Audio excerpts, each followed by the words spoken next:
मैं सबसे पहले हैदराबाद केंद्रीय विश्वविद्यालय को और यहाँ के हिंदी विभाग को, विशेष करके आदिवासी दलित अध्ययन केंद्र को अभिनंदन करना चाहता हूँ, क्योंकि ये एक ऐतिहासिक वक्त है। हम पूरी दुनिया के साथ अभी संवाद शुरू कर रहे हैं। ये समय संवाद का है, मोनोलॉग का ये खत्म हो गया है। सतर्क रहिए, मोनोलॉग फिर से निकल कर आ रहे हैं हमारे सामने। संवाद की स्थिति बिल्कुल समाप्त होती जा रही है। ये बहुत ही खतरनाक है। मैं संक्षिप्त रूप में, क्योंकि हमारा विषय सामाजिक और सांस्कृतिक चित्रण है। दलित आदिवासी साहित्य में सामाजिक और सांस्कृतिक चित्रण है। विश्व की सभ्यता और संस्कृति में ऐसा कहीं भी देखने को नहीं मिलेगा कि व्यक्ति को एक बार स्पर्श करने से छूने वाला व्यक्ति अपवित्र हो जाए। समझ में दुनिया में कहीं नहीं है। भारत में अस्पृश्यता का इस जादुई सिद्धांत का कोई तार्किक जवाब किसी समाज शास्त्री के पास अभी तक उपलब्ध नहीं है।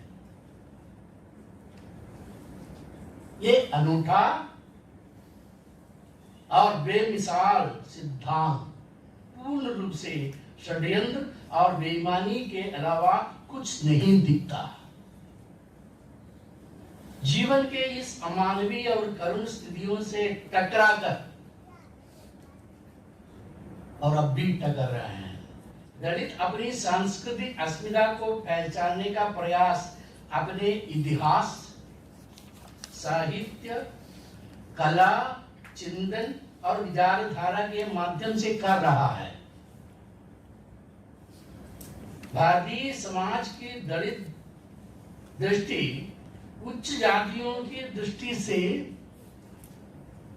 भिन्न है, बिल्कुल भिन्न है।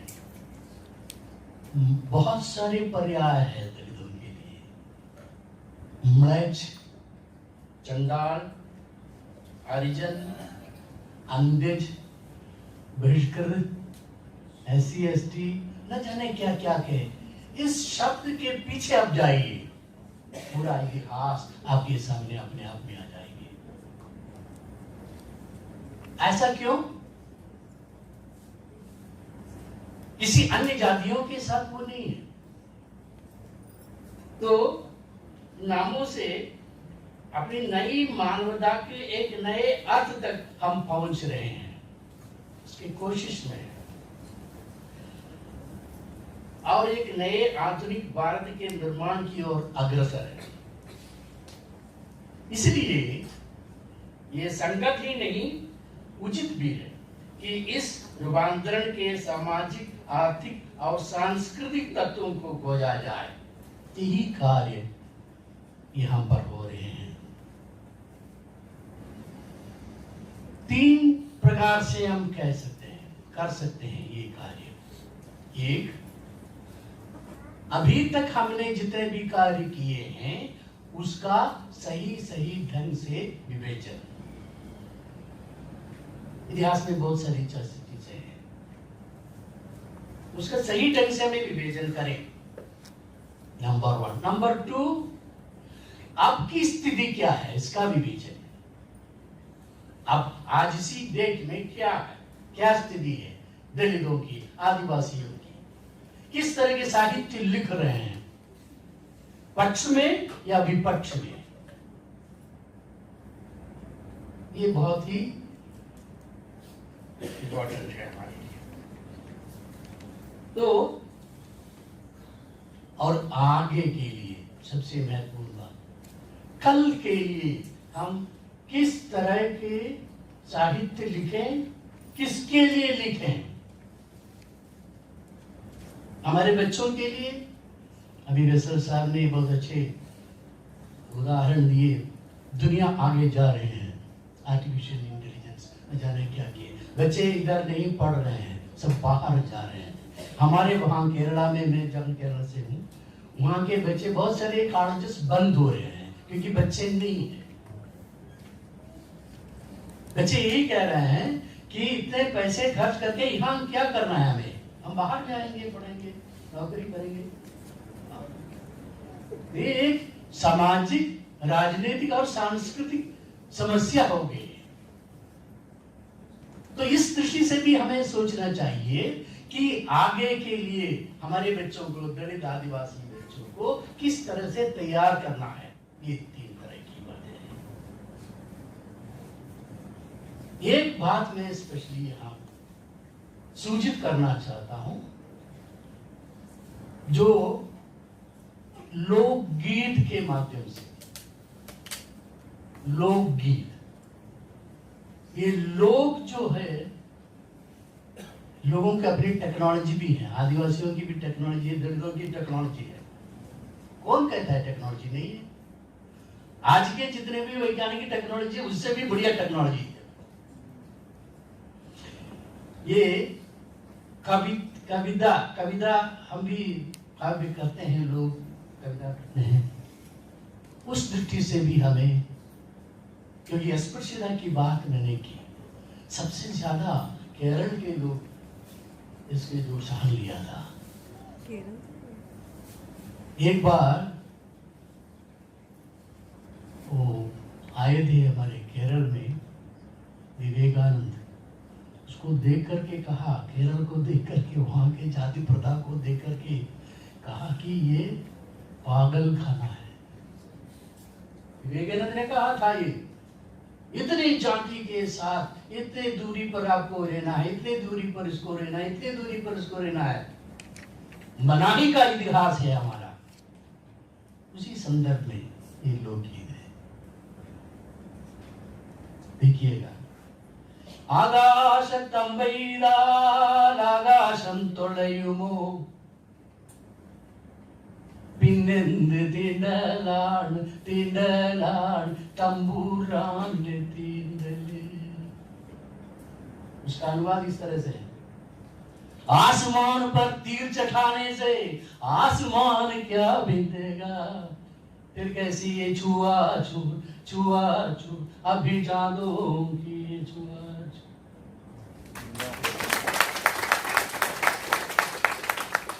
ये कहां से आया है ये शब्द?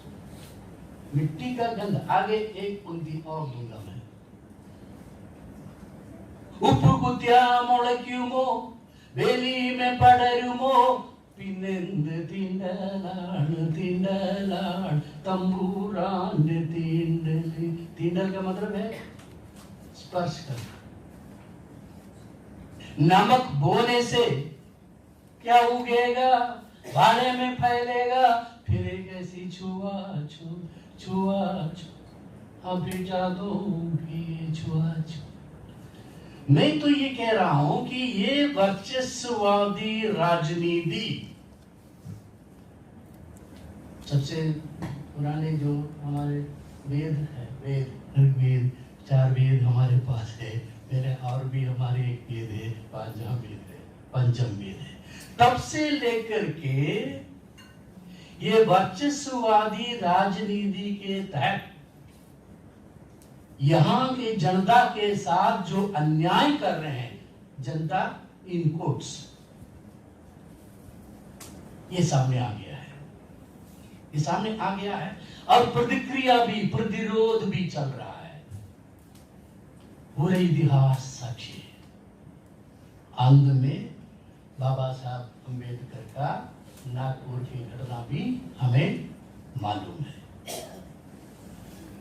मैं तो सोचता हूं बाबा साहब अगर भारत में ना होते तो वो विश्व पुरुष बन जाते। इतना अध्ययन किया है, इतना अध्ययन किया है। ऐसा कोई पूरी कभी जिंदगी में जीवित नहीं है दुनिया में। I am because he was.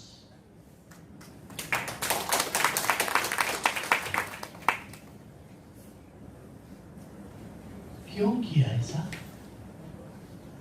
क्यों किया? उसकी दीर्घ दृष्टि को अब देखिए। समाज सुधार नहीं, सामाजिक क्रांति चाहिए। गांधी और अंबेडकर की यही अंदर है। गांधी जी सुधार करना चाहते, सुधार कर रहे, अब भी सुधार कर रहे हैं ना हम लोग। कहां सुधार कर रहे हैं भाई? कत्ल करके। तो इसलिए मैं कह रहा हूं कि हमारे जो उसके जो विश्लेषण जो है वो उसी तरह से हमें करना चाहिए, सच्चाई के साथ, सच्चे दिल से। सब लोग, ऊपर वाले नीचे वाले, सब मिलकर के करने की चीज है। दलित की समस्या, आदिवासी की समस्या सिर्फ आदिवासी दलित की समस्या नहीं है, वो हमारी अपनी समस्या है। ये मान लीजिए आप, ब्राह्मण की भी समस्या है। वो ब्राह्मण में कितने आदिवासी है? ब्राह्मण भी आदिवासी था।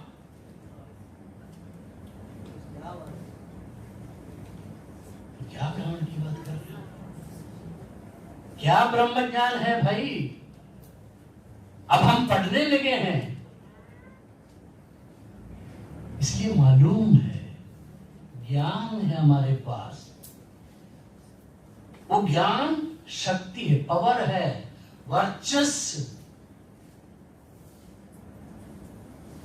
वर्चस्व हमारे पास भी है। लेकिन हमें से हासिल करना है, आंतरिक है वो। ये एक सामाजिक क्रांति की बात है, सामाजिक यानी विषय के हमारे। दूसरे है सबसे महत्वपूर्ण चीज, संस्कृति। साहित्य is literature is a cultural expression. साहित्य ऐसे नहीं आ जाते। क्या कल्चर है आपकी, संस्कृति क्या है? मान लीजिए संस्कृति के ऊपर बहुत सारे विद्वान, इधर के और बाहर के विद्वान काम कर रहे हैं। इसको जीवन की समग्र पद्धति मानने का विचार बहुत ही पुराना है। ये अभिजात या प्रभुत्ववादी वर्गों की संस्कृति संबंधी विचार के निकट है, जैसे मैथ्यू आर्नोल्ड, टी.एस. इलियट जैसे लोग। वक्त आगे जा चुका है। रेमंड विलियम्स ने जो कल्चर की बात जब की, वो किताब लिखी, इसमें मानस के परिष्कार, गौर से सुनिए, मानस के परिष्कार की विशिष्ट अवस्था को संस्कृति का बुनियादी अर्थ बताया है, और परिष्कार की प्रक्रियाओं को भी, मानस के परिष्कार की प्रक्रियाओं को भी संस्कृति के अंतर्गत गिनते हैं। इन प्रक्रियाओं को जिन वस्तुओं से मदद मिलती है उन्हें सांस्कृतिक साधन कहते हैं। क्या है? मानव की बौद्धिक क्रियाएं, आपकी चिंता, ये सब बौद्धिक क्रियाएं और विभिन्न कलाएं। एक कल्चर। ईपी थॉमसन का विचार ये है, वर्ग समाज में संस्कृति जीवन की समग्र पद्धति के बदले संघर्ष की समग्र पद्धति है। लेकिन ये लूसी गार्डनमैन ये विभिन्न कलाओं को सांस्कृतिक सर्जनाएं कहते हैं। थिएटर आल्सो इसे, मैं थिएटर से जुड़े हुए आते हैं, कल्चरल एक्सप्रेशन है। तो ग्राम्सी का वर्चस्व की अवधारणा को प्रस्तुत करते हैं। समाज में संस्कृति वैसे ही आधारभूत व्यवहार है जैसे आर्थिक व्यवहार है, या राजनीतिक व्यवहार है, उसी तरह से ये कल्चर भी, संस्कृति भी एक ऐसे व्यवहार है। ऊपर जो लाइट, साहित्य के इतिहास का संस्कृति के इतिहास के रूप में पढ़ना चाहिए, पढ़ाना चाहिए।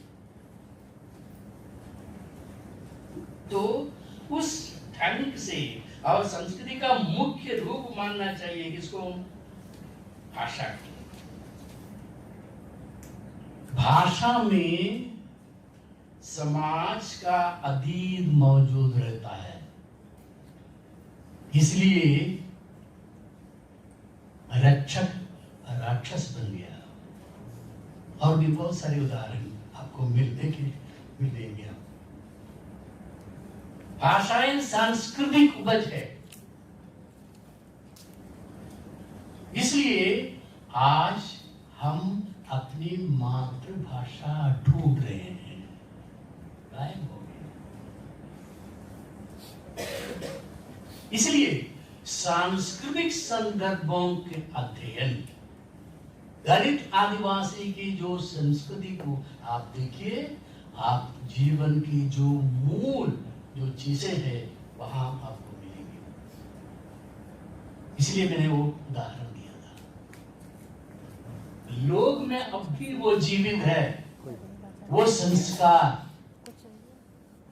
वो प्रकृति के साथ रहते थे, प्रकृति से सब कुछ लिया था, प्रकृति से सब कुछ जान लिया था। वनवासी अब वन कहाँ है अभी? वो सब खत्म कर लिया। हमारे वहां सारे के सारे वन में जितने भी जीवी थे सब बाहर आ गए अभी। हाथी, चीता सब बाहर आ गए। ये बहुत बड़ा प्रॉब्लम हो गया अभी।